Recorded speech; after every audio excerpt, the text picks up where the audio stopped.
Good morning, listeners. NBC representatives in London and Berlin are ready now with their regular early morning reports from overseas. We'll hear from them in just a moment, and then from Washington, where Earl Godwin will bring us the news from the nation's capital.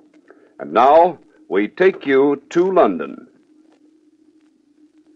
This is London at 2 o'clock in the afternoon. The scene of the Finnish peace talks, it is now reported, are shifted to Moscow. The Council of Ministers met in Paris this morning under President Lebrun. Mr. Daladier gave a general review of the diplomatic and military situation, dwelling specially on Finland.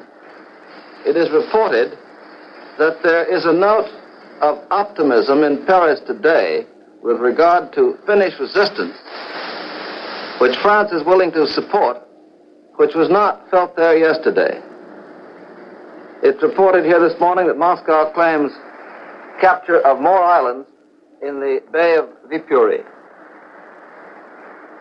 The swift development of the possibility of peace talks between Finland and Russia, or the possibility of some peace between Finland and Russia, holds attention here today.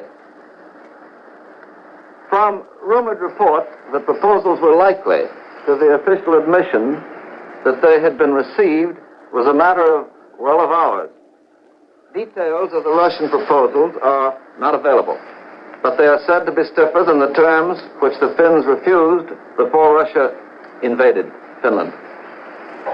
All that can be said at this moment is that the situation now created is viewed here as serious, as extremely serious. The visits of ex-President Svinhufvud to Berlin and of Herr von Ribbentrop to Rome have aroused an interest perhaps more anxious than anything this war has caused. Herr von Ribbentrop is said to have left Berlin for Rome by special train this morning. With him are the economic ministers of the economic minister of the Reich, the head of the press bureau, the legal advisor to the Foreign Office, and various other officials. Observers in all capitals are giving their views. Some hold that Germany will make it clear in Rome that she wants no foreign intervention in the Finnish situation. Others see a move to safeguard for Germany shipments of the Swedish iron ore, which have long been claimed to be a vital necessity to Germany's successful continuation of the war. French writers state without mincing their words that Germany has openly threatened Sweden over this iron ore matter and will involve both Sweden and Norway in the war rather than risk losing these ships.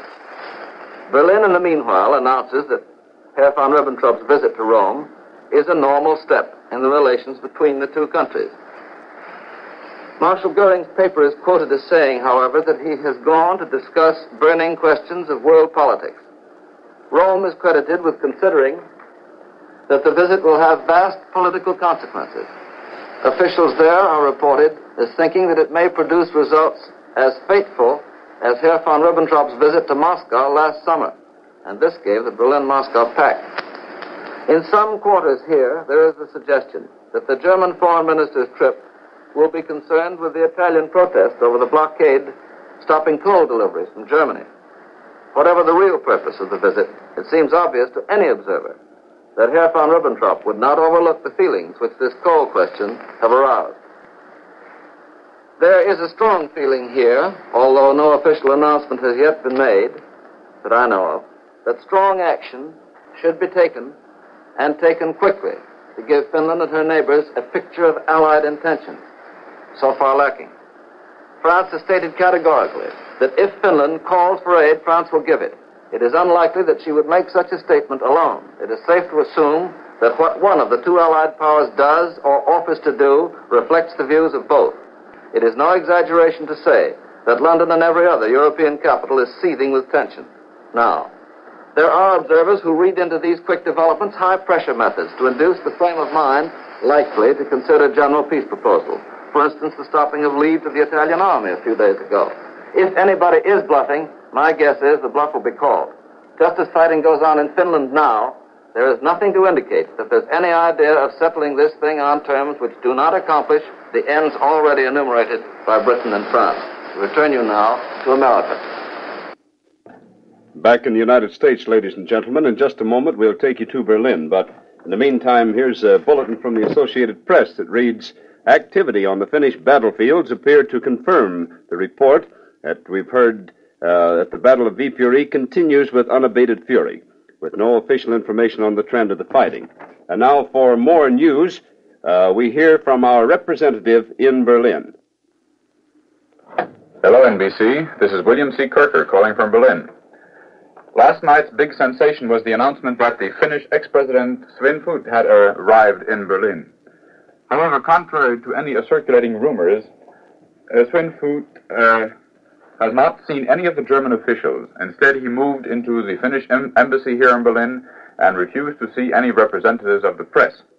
Of course, the more speculating correspondents immediately tried to probe into this almost secret visit of the Finnish official to the capital of the Reich. However, all that could be learned is that the ex-president is staying in Berlin for 2 days only and intends to go to Rome. Rome is slowly getting to be the headquarters for important conferences between German and Italian diplomats. Herr von Ribbentrop, the German Minister of Foreign Affairs, and his entourage of officials have left Berlin this morning by special car for Rome. Ribbentrop is expected to stay in Rome for several days in order to confer with Mussolini and Graf-Ciano. Interesting is that this get-together of the Axis partners occurs at a time when the world at large anticipates big spring military undertakings to happen within the near future. In editorial comments upon this official state visit, German papers stress that the visit of the Reich's foreign minister is a new link in the continuous German-Italian exchange of opinions on matters concerning the welfare of both people. Again, they emphasize the, quote, harmony of the Rome-Berlin axis, unquote, so as to refute any rumors of supposed slackening of relationships. The Essener Nationalzeitung, which is known to be the official paper closely connected with Hermann Goering, states this latest conference in Rome has come about at a period when 3 occurrences of great political importance hold the attention of the world. For one, the emissary mission of Mr. Sumner H. Wells, which has not yet been completed, and then the Russian-Finnish conflict, and for another, the question of the British seizure of German coal shipments to Italy, which is still a question of vital importance. The Essener Nationalzeitung goes on to state that Europe has now entered the last decisive act of political developments before the commencement of the second phase of the war, and that the Rome Conference between German and Italian officials is indicative of the close coordination of the political aims of the Italian and German governments. The article asserts, and I am quoting, Germany and Italy will not permit the reactionary Western democracies to interfere with the creation of a new European order, and we know that neither England nor France will be bearers of this new Europe. End of quote. Peculiar thing about the visit of Herr von Ribbentrop to Rome is that the German papers say it is the first conference since Graf-Ciano conferred with Hitler and Ribbentrop at the end of the Polish campaign. However, none of us can recall any such visit to Berlin. Of course, neutral observers here in Berlin are speculating just as to the meaning of this surprise conference, and it is rumored that all questions of importance in the future game upon the European chessboard will be discussed. It is also rumored that there are decided signs of German efforts to bring about an understanding between Russia and Italy, aiming at a future trade agreement and a patch-up concordance of the differences of political ideals of Russia and Italy. Secret conferences are indeed going on in this respect. However, at the time, no particular facts are obtainable so as that this assumption may be definitely substantiated. Interesting is that today's Völkische Beobachter, as the only German paper, mentions that Herr von Ribbentrop sent a telegram to Molotov, the foreign minister of the Soviets, congratulating him upon his 50th birthday. Big things are developing at the moment, and the stagnant scenery of the present conflict in all likelihood will assume an entirely different aspect within the near future. In spite of the fact that today's communique of the German High Command reports no activities on the Western Front, stating that during successful reconnaissance flights over British and French territories, only one German plane did not return to the home base, it is important to note that General von Brauchwitsch, Chief of the Armed Forces of the Reich, is visiting the troops at the West Wall, inspecting the various formations and taking part in several maneuvers. Hello, NBC. This is William C. Kirker returning you to the National Broadcasting Company.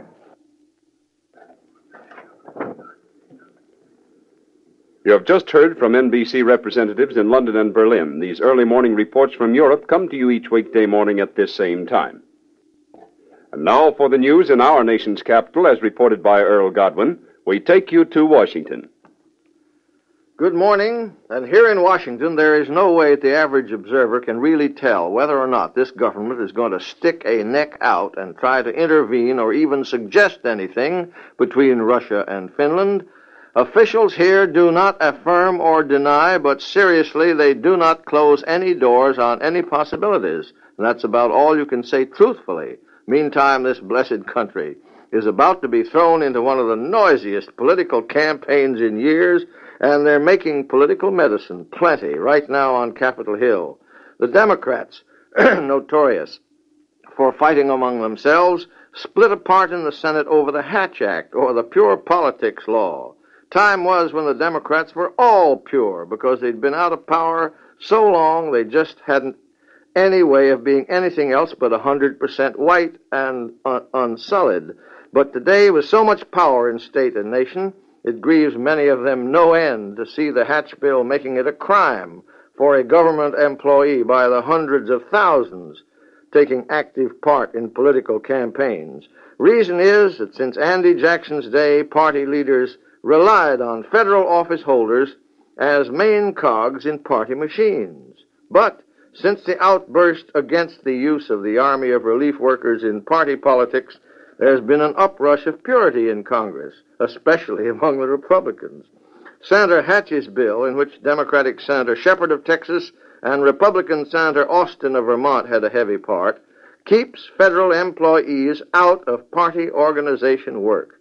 They can vote, they can contribute, of course, but that's about all. Now the Senate is trying to extend the act, and the Senate is just about split apart on the thing, and Alben Barkley, Senate Democratic leader, has threatened to resign if they force him to call a caucus and bind the Senate Democrats into one vote. 300,000 farm leaders in 22 states at meetings and dinners last night heard the President, Jim Farley, and the Secretary of Agriculture, Wallace, extol the New Deal farm program in what were termed non-political speeches. But be that as it may, there was a very forceful farm argument also being cooked up in the Senate yesterday, where a committee prepared to add $300 million to the farm aid measure. This would about wipe out the cuts in the farm bill made by a heartless and economy-minded House of Representatives. And Congresswoman Mary Norton, Labor Committee chairman in the House, pins back the ears of the Smith Committee for its drastic proposals to tear down the National Labor Relations Board and revise the labor law. Mrs. Norton believes in the board as it stands and in the law as it operates. Rather than have the Wagner Act and the National Labor Relations Board torn down, rebuilt, and put out as a new paint job, she's willing to close her Labor Committee doors, pigeonhole the proposed report, and take the labor issue to the country as a campaign matter in a presidential year. And thus, a woman may have the last word on Capitol Hill in one more issue that has split the Democrats open with a chasm as wide as the Grand Canyon. And Earl Godwin says goodbye, and that's all from Washington this morning. With this report of Earl Godwin speaking from Washington, we bring to a close this quarter-hour program of news and observations by NBC's representatives in Berlin, London, and Washington. This is the National Broadcasting Company.